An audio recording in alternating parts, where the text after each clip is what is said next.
नमस्कार साथियों, स्वागत है आप सभी का आपकी अपनी पाठशाला पर। मैं हूं अंकित अवस्थी। आप हैं मेरे साथ में एक ऐसी खबर पर चर्चा करने के लिए जिसे हाल ही के दिनों में भारत की बड़ी कूटनीतिक जीत माना जा सकता है। ऐसा मैं क्यों कह रहा हूं?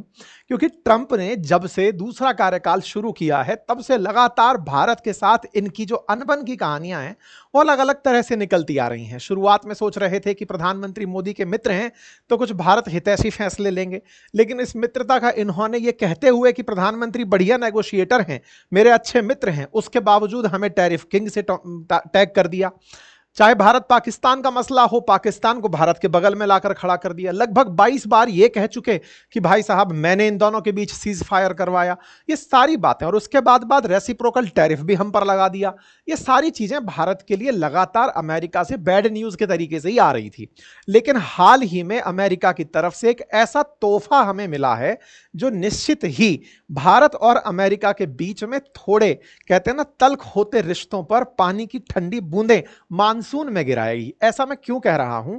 हाल ही में भारत के कूटनीतिक प्रयासों के चलते, और ये विदेश मंत्रालय का अच्छा प्रयास कंसीडर किया जाएगा, जिसके चलते भारत उस आतंकी समूह को, जिस आतंकी समूह को यूएन में पाकिस्तान ने और चीन ने बचा लिया था, वो आतंकी समूह जो पाकिस्तान द्वारा पनाह प्राप्त करके भारत के अंदर आतंकी हमले करता है, वो आतंकी समूह जिसे चीन यूएनएससी के अंदर बचा ले जाता है, वो आतंकी समूह जिसने भारत के अंदर पहलगाम जैसा हमला किया, उस आतंकी समूह को भारत ने यूएस से अंतरराष्ट्रीय टेररिस्ट ऑर्गेनाइजेशन डेजिग्नेट करवा लिया है। मतलब फॉरेन टेरर ग्रुप के रूप में टीआरएफ, द रेजिस्टेंस फ्रंट, को भारत ने यूएस से आतंकी संगठन डिक्लेयर करवा लिया है। इसलिए यह खबर बड़ी खबर कंसीडर की जा रही है। US designated the resistance front TRF responsible for Pahalgam attack.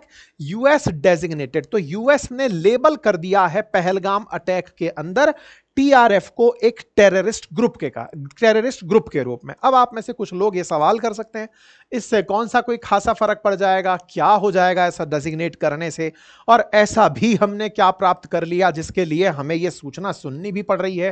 तो आज के सेशन में मैं आपको वो डिटेल जानकारी दूंगा कि इस सबको कराने में कितना एफर्ट हमें लगा है। मैं आपको यह भी बताऊंगा कि कैसे पाकिस्तान ने यूएनएससी में इस टीआरएफ को बचाया था, कैसे चाइना यूएनएससी में टीआरएफ को बचाया था, उसके बावजूद हम यूएस से पाकिस्तानी आउटफिट इस पर्टिकुलर टीआरएफ को आतंकी संगठन डिक्लेयर करवा करके कहीं ना कहीं फिर से हम लड़ाई में उतर के वापस आ गए हैं। मतलब हम वापस से गिरते पड़ते रिश्तों में, अमेरिका भारत के बिगड़ते रिश्तों में फिर से एक पुनर्जीवन देख रहे हैं कि चलो अभी भी कुछ उम्मीद ट्रंप से बाकी है। ऐसा मैं इसलिए कह रहा हूं क्योंकि लगातार पाकिस्तान अपने लिए इस तरह से अमेरिका का यूज कर रहा है कि भारत ग्लोबली अपने आप को कहीं ना कहीं कुछ ठगा सा महसूस कर रहा है कि जिसके लिए इतना कुछ किया वो हमारे साथ कुछ भी साथ नहीं दिया। ये जो भारत की फीलिंग है ना, इस भारत की फीलिंग को थोड़ा सहारा मिला है। आज के सेशन में इस पर डिटेल चर्चा होगी उस संघर्ष की, और यह बताया जाएगा कि पाकिस्तान ने इसे बचाने के लिए क्या कुछ किया था। इससे पहले एक जरूरी सूचना जान लीजिए। मेरे अपने कोर्सेज जो हिस्ट्री, ज्योग्राफी, पॉलिटी, इकोनॉमी के हैं, जो जीएस फाउंडेशन के नाम से जाने जाते हैं, यूपीएससी हो, स्टेट पीसीएस हो या फिर एसएससी, यदि आप चाहते हैं अपना फाउंडेशन मजबूत करना, तो मेरा कोर्स अपनी पाठशाला एप्लीकेशन पर उपलब्ध है, जिसका लिंक कमेंट बॉक्स में है, आप जाकर उसे ज्वाइन कर सकते हैं। और इसमें जो भी पढ़ाया गया है वो कंटेंट हमने पूरी तरह सिलेबस के अकॉर्डिंग हैंड रिटन तैयार किया हुआ है। अब उस हैंड रिटन को हमने रिफ्रेम करवाया है नई तरीके से, पूरी तरह अपडेट करके आप इसे अपनी पाठशाला से मंगा सकते हैं। हमारी नई किताब साइंस एंड टेक्नोलॉजी पर आई है, वनडे एग्जामिनेशन के हिसाब से आप इसे मंगाएं, और इसके अंदर टेक्नोलॉजी भी डली है। वनडे के लिए ये काफ़ी महत्वपूर्ण है, आप इसका लाभ ले सकते हैं। और हाँ, जल्दी ही मानसून ऑफर भी आने वाला है, तो आप अगर प्लानिंग में है कि एक साथ बहुत कुछ खरीदना चाहते हैं तो बंडल करने के लिए तैयार हो जाइए मानसून ऑफर के लिए। चलिए शुरुआत करते हैं साथियों इस घटना की कि भारत ने यह कैसे अचीव किया और यह हमारे लिए कितनी बड़ी बात है। आप सभी को यह तो पता है कि 22 अप्रैल को अनंतनाग जिले के अंदर पहलगाम नामक स्थान पर बैसारण घाटी में टीआरएफ के आतंकियों ने भारत के लगभग भारत के 25 और नेपाल का एक, कुल मिलाकर 26 टूरिस्ट को गोली मार दी थी। ये जो घटना घटी इसे भारत ने पूरी तरह चैलेंज के रूप में स्वीकारा और आतंकियों से बदला ऑपरेशन सिंदूर के नाम पर लिया। आप और हम ये पूरी तरह से इतिहास जान चुके हैं, लेकिन इस इतिहास की जो जानकारियां आपके साथ में साझा की गई थी उनमें एक जानकारी ऐसी थी जिससे यह पता चला कि यह सारा काम पाकिस्तान का किया धरा है। यह कैसे पता चला, अब मैं आपको वहां लेकर चलता हूं। जब यह आतंकी हमला हुआ, शुरुआत में 28 लोगों के मारे जाने की खबर निकल कर आई। 22 तारीख की घटना थी। आप अगर देखें तो 23 अप्रैल के दिन सुर्खियां आई कि TRF, वही द रेजिस्टेंस फ्रंट, इस आतंकी समूह ने इसकी जिम्मेदारी ली है। अब जब कोई आतंकी घटना हुई है तो उसके जिम्मेदार बाहर निकल कर आए कि हमने ये किया है, ताकि दुनिया हमें पहचाने। अच्छा, ये लोग रेस्पॉन्सिबिलिटी लेते क्यों हैं? ये भी एक बड़ा सवाल होता है ना कि भाई अगर ऐसा कुछ हो गया है तो ये आकर आगे से क्यों कहते हैं कि हमने ये किया है। ये बिल्कुल ऐसा है कि एक बार हमने अपना काम बता दिया, इसके बाद में अब हम किसी को भी ये बोलेंगे कि हम फलाना सिंह बोल रहे हैं। ये बिल्कुल वैसे ही है कि साहब आप IAS क्यों बनना चाहते हो? बोले यार शॉर्ट एंड स्वीट मेरी पहचान होगी कि फलाना सिंह IAS, इससे मेरे बाकी काम बहुत आसानी से बन जाएंगे, समाज में एक इज्जत बन जाएगी। आतंकी संगठनों का भी ये है। हाँ भाई बताओ क्या क्या किए हो? बोले 9/11 किए थे, 26/11 किए थे। इस तरह से ये अपना नाम बता करके फक्र महसूस करते हैं कि दुनिया वाले हमें इज्जत दें कि हम इतना मचा के आ रहे हैं। तो इस तरह से ये जब भी अंतर्राष्ट्रीय फंडिंग प्राप्त करते हैं कुछ ऐसे एक्सट्रीमिस्ट ग्रुपों से जो कि भारत की अस्थिरता में विश्वास रखते हैं, तो इनके काम गिनाए जाते हैं कि साहब काम तो तगड़ा किया है इसने, भारत को अगर हिलाना चाहते हो तो इसी को पैसा दो ताकि ये आने वाले समय में भारत के अंदर चीजें हिलाने में कामयाब होगा। इसका मतलब अपना नाम ये जितना बड़ा करेंगे उतना ज्यादा इन्हें फंडिंग मिलेगी। अब आप पूछेंगे फंडिंग तो ऑनलाइन आती होगी, ये तो आप मतलब बहुत ही इनोसेंस में माने तो बात अलग है, अदरवाइज ये जानकारी अब किसी से छिपी नहीं है कि क्रॉस बॉर्डर अब तो बिटकॉइंस के थ्रू, क्रिप्टो के थ्रू इतने तरह के पेमेंट्स हो रहे हैं। साथ ही साथ हवाला मार्केट देश में खूब भरपूर पनप रहा है। भ्रष्टाचार के बोरे अभी भी कहीं ना कहीं मिल ही जा रहे हैं। काला धन बढ़िया से फिर से ट्रेवल करने लगा है। तो अभी कोई बड़ी बात नहीं रह गई। तो कुल मिलाकर फंडिंग तक पहुंचना अल्टीमेट लक्ष्य, उस पैसे से फिर अस्थिरता पैदा करना, ये इनका मॉडस ऑपरेंडी होता है। तो ऐसे में अपना नाम जैसे ही इन्होंने लिया, पूरे देश में सुर्खियां चल रही थी, अचानक इनका नाम हर किसी की जुबान पर आ गया। फिर खोजा गया कि इनके पुराने कारनामे क्या हैं। तो पुराने कारनामे निकल कर आए कि साहब ये तो वही आतंकी समूह हैं जो कि 2019 में जब भारत ने 370 कश्मीर से हटाया था उस समय निकल कर आया था। असल में क्या, पाकिस्तान का एक आतंकी समूह है लश्कर-ए-तैयबा। लश्कर-ए-तैयबा ने भारत के अंदर ही द रेजिस्टेंस फ्रंट नाम का एक ऑर्गेनाइजेशन प्रमोट कर दिया, यह कहते हुए कि ये वो लोग हैं जो कश्मीर में ताजा ताजा जो हाल ही में 370 हटाया गया है उससे खुश नहीं है, इसका विरोध करते हैं, रेजिस्टेंस। और ये वो फॉरम बनकर सामने निकल कर आए हैं और इनका काम केवल भारत का विरोध करना है। और विरोध में इन्होंने अटैक किए, जैसे अक्टूबर 2024 के अंदर 7 सिविलियंस को, जिनमें कंस्ट्रक्शन साइट पर शूटिंग हुई थी गंदरबल डिस्ट्रिक्ट के अंदर, उसमें भी इनका नाम निकल कर आया था। ऐसे ही जून 2024 में वैष्णो देवी की तरफ जो बस जा रही थी उस पर जो रियासी अटैक हुआ था वैष्णो देवी के पर्यटकों के ऊपर, वो भी TRF ने ही किया था। तो ये TRF एक तरीके से बहुत तेजी से नाम निकलता आ रहा था। लश्कर-ए-तैयबा से एफिलिएटेड था TRF और ये अपने सारे के सारे अटैक्स की रेस्पॉन्सिबिलिटी लिए जा रहा था। अब इतने सारे अटैक्स आप किए जा रहे हो और अपनी तरफ से जिम्मेदारी ले रहे हो, तो इसका मतलब है कि भारत सरकार इस नाम से अगर कुछ भी होगा तो उसे रोकेगी। अब इस नाम से अगर वेबसाइट भी होगी तो उसे रोकेगी, सोशल मीडिया पेज होगा तो भी इसे रोकेगी। लेकिन रोकने के लिए पहले इसे आपको लिस्ट तो करना पड़ेगा ना कि ये एक आतंकी समूह है। ये कौन करता है? गृह मंत्रालय करता है। गृह मंत्रालय की जिम्मेदारी है कि अगर ये नाम इतना निकल कर आ रहा है तो रोको भाई इसे, अगर किसी भी तरह से इसके एक्टिविटीज को रोको, इसका नाम रोको, ताकि फंडिंग भी इस नाम से आए तो भी रुके, तो सब तरह की चीजें रुके। अच्छा, अब क्या होता है, जब ये बात लगातार निकल कर आ रही होती है, इस बीच में हर जगह TRF हो जाता है। अब पाकिस्तान इनको समझाता है कि तुम अखंड मूर्ख आदमी हो, भारत हमसे बदला लेने की तैयारी कर रहा है तुम्हारे नाम के चलते, क्योंकि लश्कर-ए-तैयबा का तुम्हारे साथ नाम जुड़ा है और तुम्हारे नाम के चलते हम पर गोले गिर जाएंगे। इस बात को समझते हुए 25 अप्रैल को TRF फिर से अपनी एक वो निकालता है, पब्लिक में जनहित में पत्रिका जारी करता है, स्टेटमेंट निकालता है और कहता है कि हम लोगों ने ऐसा कोई हमला नहीं किया है। ये भारत जब बार बार ये कह रहा था, तो इसको ये कहते हैं कि भारत पॉलिटिकल पॉलिटिकल माइलेज लेने के लिए हमारा नाम लगाकर ऐसी हरकतें कर रहा है। हमने कोई आतंकी हमला नहीं किया है। मतलब भारत में जो प्रतिक्रिया उत्पन्न हो रही थी ना पहलगाम हमले के बाद, उसके बाद इनको यह डर बैठ गया कि अब हमारा खात्मा तय है, हमें और हमारे आकाओं को भारत टारगेट करेगा। जब यह समझ में आया तो 22 के बाद मात्र 3 दिन में यह पलट गए और कहने लगे हमने कुछ नहीं किया। अच्छा साहब, मतलब टीआरएफ चौथे दिन पलटी मार चुका था कि हमने यह हमला नहीं किया। इंटरेस्टिंग बात यह है कि भारत ने इस बात को उठा करके दुनिया के सामने रख दिया। आपको ज्ञात हो कि यूनाइटेड नेशंस के अंदर, जो कि यूएन की जो मुख्य बॉडी है वो अमेरिका में स्थित है, यूएन के अंदर दुनिया के जो देश हैं उनकी काउंसिल होती है, यूनाइटेड नेशंस सिक्योरिटी काउंसिल, जिसमें 5 परमानेंट मेंबर और 10 नॉन परमानेंट मेंबर होते हैं। 10 नॉन परमानेंट मेंबर बदलते रहते हैं 2-2 साल के लिए। वर्तमान में पाकिस्तान एक नॉन परमानेंट मेंबर के रूप में यूएनएससी, यूनाइटेड नेशन सुरक्षा काउंसिल जो है उसके अंदर बैठा हुआ है, सुरक्षा परिषद में बैठा हुआ है। तो ये अच्छा, यूएनएससी जब भी कोई न्यूज बाहर निकालता है तो सर्वसम्मति से निकलती है। सर्वसम्मति से मतलब 15 की 15 सहमत हो तब जाकर कोई चीज बाहर आती है। हालांकि यूएनएससी जब वीटो करती है तो वो 5 परमानेंट देश ही कर पाते हैं, उसमें पाकिस्तान का कोई रोल नहीं है। लेकिन हां, दुनिया भर के जो मुद्दे चल रहे हैं उन्हें अगर यूएनएससी में पहुंचने का मौका मिला तो 15 देश सहमति के साथ ही उसे फाइनल वर्डिक्ट निकालते हैं। पाकिस्तान चूंकि यहां पर बैठा था, भारत ने यह मसला वहां उठा दिया यूएन के अंदर कि देखिए सर, टीआरएफ जो कि पाकिस्तान में जो एलईटी है उसके माध्यम से काम करता है, उसने भारत के अंदर हमला किया है। यह प्रूव करता है कि यह हमला पाकिस्तान द्वारा प्रायोजित था। मतलब एलईटी का पाकिस्तान कनेक्शन और पाकिस्तान से एलईटी का टीआरएफ कनेक्शन, यह दुनिया में हमें यह बताने के लिए कामयाब कर गया कि यह करा धरा सारा काम पाकिस्तान का है। अब पाकिस्तान की इससे टेंशन बढ़ गई कि अगर टीआरएफ की यह नाम डल गया कि टीआरएफ ने आतंकी हमला कराया है तो हम तो सीधे सीधे, मतलब हमारे ऊपर तो आरोप सीधा चला आया। पाकिस्तान चाहता क्या था कि उस पर आरोप ना लगे। क्या आरोप ना लगे? कि पाकिस्तान ने हमला कराया है इंटरनेशनली। अच्छा, इस बात को इनके खुद विदेश मंत्री ने स्वीकार किया अपनी संसद में। इन्होंने बताया कि हम लोगों ने कैसे यूएनएससी के अंदर यह सारा खेला खेला। कौन सा खेला?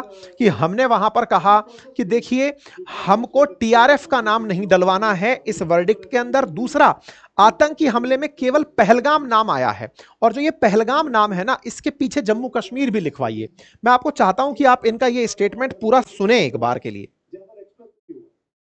तो मैं ये भी अर्ज करूंगा कि एक इसी प्रोसेस में, चूंकि हम इस वक्त सिक्योरिटी काउंसिल के नॉन परमानेंट अल्हम्दुलिल्लाह मेंबर हैं 1 जनवरी 2025 से 31 दिसंबर 2026 तक, तो यूएस ने एक प्रेस रिलीज, ये वहां इस तरह का वाकया दुनिया में कहीं हो, जाफर एक्सप्रेस पे भी हुआ, तो वो एक प्रेस रिलीज यूनानिमस, 15 मेंबर हैं, 5 परमानेंट है, 10 नॉन परमानेंट इलेक्टेड होते हैं 2 साल के लिए।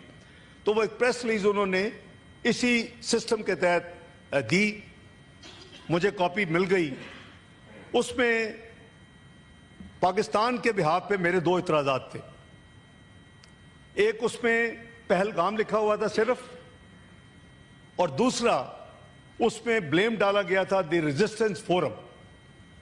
ये वो फोरम है कि जब 2019 में इसको हड़प किया गया गैर कानूनी, जो कि हम नहीं मानते, वो बिल्कुल इलीगल है, तो उसके नतीजे में जम्मू एंड कश्मीर में एक फोरम बना जिसका नाम है द रेजिस्टेंस फोरम, और उस पे उसको कंडेम किया गया, उसको जिम्मेदार ठहराया गया उस प्रेस रिलीज में। तो मुझे आई, मैंने देखा, मैंने कहा ये एक्सेप्टेबल नहीं। पहलगाम के साथ आपको लिखना पड़ेगा, संभवतः आपको इनकी बात समझ में आ गई होगी। इनको टीआरएफ से दिक्कत थी, इनको पहलगाम नाम से दिक्कत थी, ये अपनी तरफ से बताना चाहते थे। अब हुआ ये कि जैसे ही इन्होंने टीआरएफ हटवाया, दुनिया के सामने ये एक्सपोज हो गए। किस बात को लेकर एक्सपोज हो गए? दुनिया के सामने एक्सपोज हो गए कि पाकिस्तान टीआरएफ का नाम क्यों हटवाना चाहता है। इसका मतलब आतंकियों को बचाना चाहता है। यहीं से भारत को एक बड़ा हुक मिल गया। भारत ने कहा रुको रुको रुको रुको, ये आतंकियों को बचाने का तुम्हारा जो प्रयास है ये पकड़ में आ गया है। और ये बात जैसे ही पकड़ में आई, ये बात भारत ने अंतरराष्ट्रीय मंच पर उठा दी कि और क्या प्रमाण चाहिए, इनके आतंकी मरते हैं उनको तो इनकी सेना जनाजे में ले जाती है, सेना जनाजे में खड़ी होती है। आतंकियों को बचाने के लिए पाकिस्तान यूएनएससी तक कूद पड़ता है और कहता है कि नहीं, आतंकी हमला हुआ हो, टीआरएफ का नाम नहीं आना चाहिए। बोले इससे ज्यादा पाकिस्तान आतंकियों को बचाने के लिए क्या करेगा? भारत ने अपनी तरफ से, फॉरेन सेक्रेटरी की तरफ से, विक्रम मिस्त्री जी की तरफ से यह बात पब्लिक में रख दी कि देखो साहब, ये तो अब आपको समझ में आ जाना चाहिए कि ये जिस तरह से बचना चाह रहे हैं ये क्लियर करता है। आप इनका बयान भी सुने। A group calling itself the Resistance Front has claimed responsibility for the attack. This group is a front for the UN-proscribed Pakistani terrorist group Lashkar-e-Taiba. It is notable that India had given inputs about the TRF in the half-yearly report to the monitoring team of the UN's 1267 Sanctions Committee in May and November 2024, bringing out its role as a cover for Pakistan-based terrorist groups. Earlier too, in December 2023, India had informed the monitoring team about Lashkar and Jaish-e-Mohammed operating through small terror groups such as the TRF. Pakistan's pressure to remove references to TRF in the April 25 UN Security Council press statement is notable. अब आपको यह बात तो समझ में आ गई होगी कि भारत ने यह बात पकड़ ली थी कि देखो ये जो नाम हटवाने का इनका प्रयास है, यह प्रयास गलत प्रयास है। और इससे पता चलता है कि जिस आतंकी समूह को हमने अपने यहां पर पहले से आतंकी समूह डिक्लेयर किया हुआ है, यूएनएससी को हमने बताया हुआ है, वो आतंकी समूह जिम्मेदारी लेता है। हमारी तो बकायदा संसद के आंसरों में भी हमने टीआरएफ का नाम दिया हुआ है कि यह आतंकी समूह है। उसको भी पाकिस्तान बचा रहा है। दुनिया को इससे ज्यादा और क्या चाहिए? भारत ने इस बात को जब उठाया तो पाकिस्तान दुनिया के सामने एक्सपोज हो गया कि यार ये तो हम तो इसको छुड़ाने चले थे, खुद बदनाम हो गए। ऐसे में यूएन के अंदर तो पाकिस्तान इसे डेजिग्नेट कराने से बच गया। बचने के पीछे एक और कारण भी था, जो चाइना है ना, वो इसकी मदद कर रहा था पाकिस्तान की, क्योंकि पाकिस्तान को चाइना बाजार के रूप में देखने लगा है कि और कोई हथियार तो खरीदेगा नहीं, तुम ही खरीद लो। तो चाइना ने भी टीआरएफ को बचाने में पाकिस्तान की मदद की थी। भारत ने 5 आतंकी समूहों का और नाम दिया था, टेररिस्ट का नाम दिया था, लेकिन चाइना उन्हें भी डेजिग्नेट नहीं होने दिया। यह भारत के विदेश मंत्रालय के प्रवक्ता ने पब्लिकली कहा भी था। कुल मिलाकर इन दोनों की जोड़ी टीआरएफ को यूनाइटेड नेशंस से बचाने में कामयाब रही थी। लेकिन इसी कामयाबी में अचानक जो कीला ठोक दिया वो भारत की कूटनीति ने। और वो कैसे? भारत अमेरिका के पीछे पड़ गया और उसने कहा कि जब आप लश्कर-ए-तैयबा को आतंकी समूह मानते हैं तो उसके इस आउटफिट को भी आतंकी समूह मानिए। किस समूह को? लश्कर-ए-तैयबा से जुड़ा है आपका ये टीआरएफ, इसे मानिए। और इसीलिए यह खबर निकल कर आती है कि अमेरिका टीआरएफ को आतंकी समूह मानता है जो पहलगाम हमला किया था। तो पहलगाम अटैक टेररिस्ट ऑर्गेनाइजेशन इसको नामित कर दिया गया। ये यूएस का terrorist designation the resistant front, यहां पर डिपार्टमेंट ऑफ स्टेट के द्वारा यह सारी जानकारी दी गई कि फॉरेन टेररिस्ट ऑर्गेनाइजेशन में स्पेशल डेजिग्नेटेड ग्लोबल टेररिस्ट इसे नाम दे दिया गया है। अब आप सवाल करेंगे कि साहब ये बात अगर हुई है तो भारत इसे कैसा मान रहा है? तो भारत तो स्वागत करेगा इस बात का। भारत ने स्वागत किया यूएस के इस डिसीजन का। भारत की तरफ से जो यूएस में हमारी एम्बेसी है उसने इस बात का धन्यवाद दिया, हमारे विदेश मंत्री ने इसका धन्यवाद दिया और कहा कि यह दर्शाता है कि भारत टेररिज्म पर 0% टेररिज्म वो टॉलरेंस रखता है, वो क्लियर हो गया है। तो एक तरीके से पाकिस्तान और चीन का यह जो प्रयास था वो निष्फल रहा। भारत इस काम को और भी जगह कराने का प्रयास कर रहा था। लेकिन इसी बीच में एक सवाल आता है कि इससे हमें फायदा क्या हुआ? तो देखिए, सबसे बड़ा फायदा तो यही है कि इसका जहां भी दुनिया में नेटवर्क है अब उसे एक्सेप्टेंस नहीं मिलेगा। वैश्विक रूप से इसको अब सेपरेट कर दिया जाएगा। जो भी इसके साथ फंडिंग होगी उसे जगह नहीं मिलेगी। इनका जो नाम है अब वो सोशल मीडिया पर प्रमोट नहीं हो पाएगा। अमेरिका द्वारा इन्हें अगर फंडिंग के कहीं भी रास्ते खुल रहे होंगे तो उन्हें रोक दिया जाएगा। अल्टीमेटली जब अमेरिका कर चुका है तो पाकिस्तान पर एक नेचुरल दबाव आएगा, तो ये सब लोग अब इससे दूर होने लगेंगे। भारत के लिए यदि महत्वपूर्ण पूछा जाए तो केवल इस मायने में समझ लीजिए कि हम पाकिस्तान को अमेरिका के माध्यम से पिटवा दिए। ये हमारी एक दाव पेच में बढ़िया दाव माना जा रहा है। चाइना के लिए तो ये अपने आप में मैसेज है ही, और भारत चाहता भी ये है कि पाकिस्तान को और चाइना को ये मैसेज अमेरिका से दिलवाया जाए कि आतंकियों को अगर तुम बचाओगे तो पाकिस्तान अमेरिका हमारे साथ खड़ा रहेगा। कुल मिलाकर ये सारा खेल हमने किया। आपको याद होगा थोड़े दिन पहले हमारे रक्षा मंत्री भी चाइना की यात्रा पर थे और उस समय पहलगाम का जिक्र एससीओ का जो कॉमन स्टेटमेंट निकल कर आ रहा था उसमें नहीं था, तो हमने उस समय उसके खिलाफ भी विरोध व्यक्त किया था। अब चूंकि क्वाड की जब समिट हुई विदेश मंत्रियों की, तो भारत ने वहां पर भी पहलगाम में हुए आतंकी हमले को अपने जो लास्ट का आंसर निकल कर आता है, डॉक्यूमेंट निकल कर आता है, उसमें डलवाया। तो अभी जो हमारे विदेश मंत्री अमेरिका की यात्रा पर जब थे, जिस समय न्यूज निकल कर आई थी कि जयशंकर साहब से नहीं मिले ट्रंप, ये जब न्यूज निकल कर आई थी, उस समय पर ही भारत के द्वारा यह प्रयास किए जा रहे थे कि पहलगाम आतंकी हमले को यूएस रिकॉग्नाइज करे और साथ में टीआरएफ को रिकॉग्नाइज करे। तो एक तरह से आप समझिए कि हम यहां पर जीत किस मायने में गए कि पहलगाम में आतंकी हमला था, यह यूएस मान रहा है। नंबर दूसरा, यूएस अब यह मान रहा है कि टीआरएफ ने यह करवाया था। नंबर तीसरा, टीआरएफ लश्कर-ए-तैयबा से कनेक्टेड है, इसलिए यह ग्लोबल आतंकी समूह है। तो कुल मिलाकर पाकिस्तान पर अब पूरी तरह से पाकिस्तान का जो आतंक के साथ जो रिश्ता है उसे अब अमेरिका ने रिकॉग्नाइज कर लिया है। यह भारत की इस मायने में बड़ी जीत मानी जा रही है। तो उम्मीद है कि आप लोग इस बात को अच्छे से समझ गए हों और यह भी समझ गए हों कि जितना चीन आतंकियों को बचाएगा, भारत के नजदीक अमेरिका उतना ही चला आएगा। तो ये शह और मात का खेल है। आप इसे कैसे देखते हैं, जरूर अपनी राय कमेंट बॉक्स में रखें। बाकी हमारा एप्लीकेशन अपनी पाठशाला आप इंस्टॉल करें मोबाइल में और वहां से आप अपने कोर्सेज एक्सेस कर सकते हैं। हमारी हैंड रिटन नोट्स मंगा सकते हैं, बुक्स मंगा सकते हैं और कोर्सेज आपके लिए बेहतरीन वहां पर उपलब्ध हैं। फिलहाल के लिए इतना ही। बहुत बहुत धन्यवाद।